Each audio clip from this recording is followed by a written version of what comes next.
places.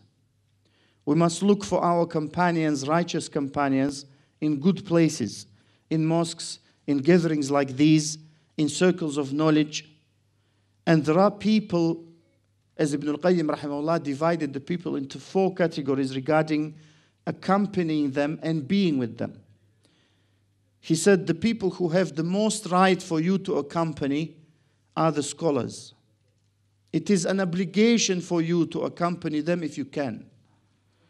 Why? Because they teach you your religion. The second group, he said, are the students of knowledge. That you must be with them because you benefit from them something that will benefit you in the deen. And it is a mistake for us to choose a friend just because he makes us laugh, like many people choose. It is good if it is one of the things that he does.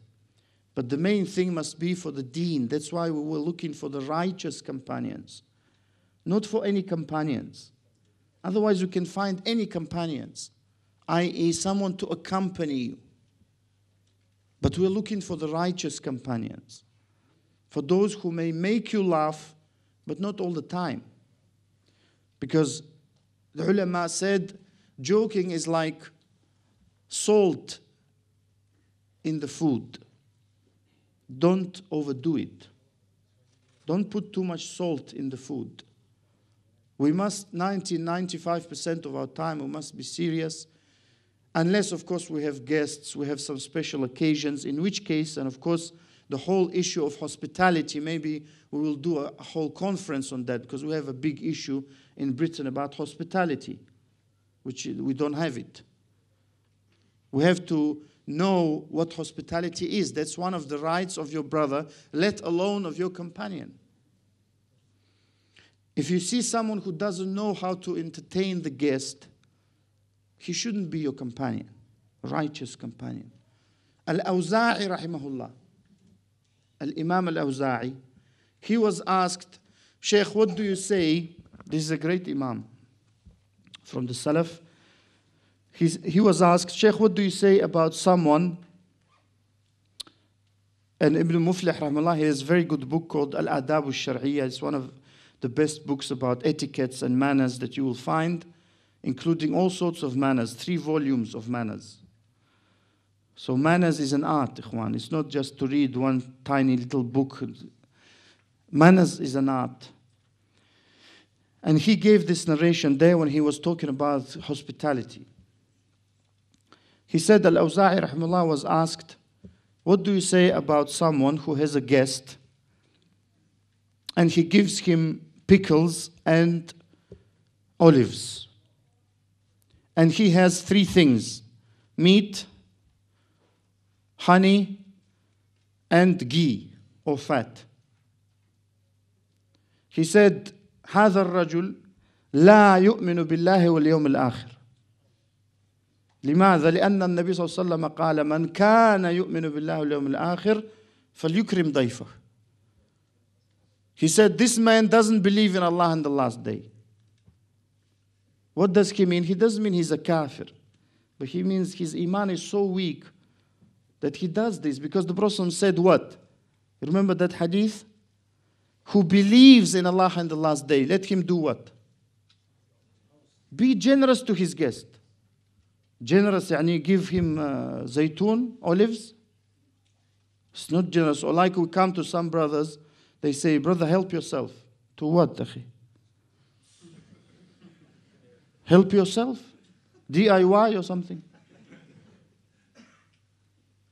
Some brothers even say, cook your own food. All of this I'm telling you from experience, not someone told me.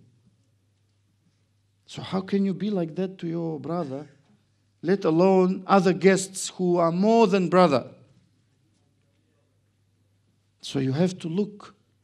Good companion, you don't find everywhere. The same as a good wife and a good husband. You don't find a good companion everywhere, otherwise we wouldn't call him a righteous good companion. And the Prophet ﷺ said, الناس كالإبل المئة لا تكاد تجد راحلة. That people are like 100 camels. You very rarely find one that is suitable to ride. So you have to bear that in mind. That when you look for a righteous companion, you don't take everyone. You must be serious. You must give it time. And the issue of hospitality is a very big problem. The problem for me is that in those countries where we come from, including where I come from, alhamdulillah, all of us were Muslims. In Russia, there are around 20 million Muslims. Maybe some of you didn't know that. And in my country, the same as many of your countries where you come from, people are much poorer than we are here, and generally in the West. And they're much more generous. You know, you find that the people who are here, vast majority in my view, I may be wrong, but in my view, they're extremely stingy. They don't like spending money. I don't know why, maybe the relatives or whatever. But the Prophet ﷺ used to say, Allahumma inni a'udhu bika min al-bukhl. Oh Allah, I seek refuge with you from bukhl, from being stingy and miserly. It's one of those things that make a man not a man. Some sisters are more man than some brothers. Because Allah subhanahu wa ta'ala in the Quran called the Sahaba Rijal in more than one place. Rijal, He didn't call them dhukur, males. Do you see the difference? He called them men. Because there are certain characteristics that men possess.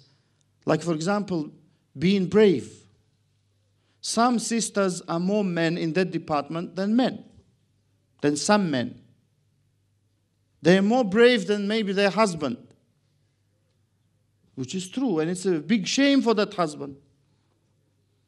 Maybe they are more generous than the husband, and it's shame. The Prophet ﷺ used to say, لَن تَجِدُونِ بَخِيلًا. لَن. And Ibn Abbas, you will never find me to be bakhil, to be scared to spend. Even he used to say, alayhi salam, I will give you what I have, but when I don't have, that's it. I can't give you anymore. And Ibn Abbas radiallahu anhuma said, كان النبي صلى الله عليه وسلم أجود الناس. He was the most generous. Was he the wealthiest, ikhwan? No. He was the most generous. Some people used to embrace Islam because of that. In Sahih Muslim, we have narrations where under the adabun Nabi sallallahu alaihi wasallam, the manners, if you want to learn manners, learn from the Prophet sallallahu alaihi wasallam. Some people used to come to their people. One of the men came and said to the Prophet sallallahu alaihi wasallam, أعطني غنما بين الجبلين. Give me sheep between the two mountains. Meaning sheep, not few sheep, a lot of sheep. The whole valley is full of them, from that mountain to this mountain. The Prophet ﷺ had it, so he gave it to him. The man was shocked. And he came to his people and said, أيها الناس أسلموا. هذا الرجل يعطي عطاء لا يخشى الفقر. عليه الصلاة والسلام. This man gives like someone who doesn't fear to be poor. And Allah subhanahu wa ta'ala told us in Surah Al-Baqarah, الشيطان يعدكم الفقر. The shaitan always tells you what? You're going to be poor, brother. But when it comes to going to a football match, you'll be rich. Naam, it's true. Or when it comes to wasting money on something, there's no problem with poverty there. So one of the signs of a good righteous companion, being generous to one's companion and preferring the highest degree, preferring your companion over yourself. The Prophet ﷺ used to do that.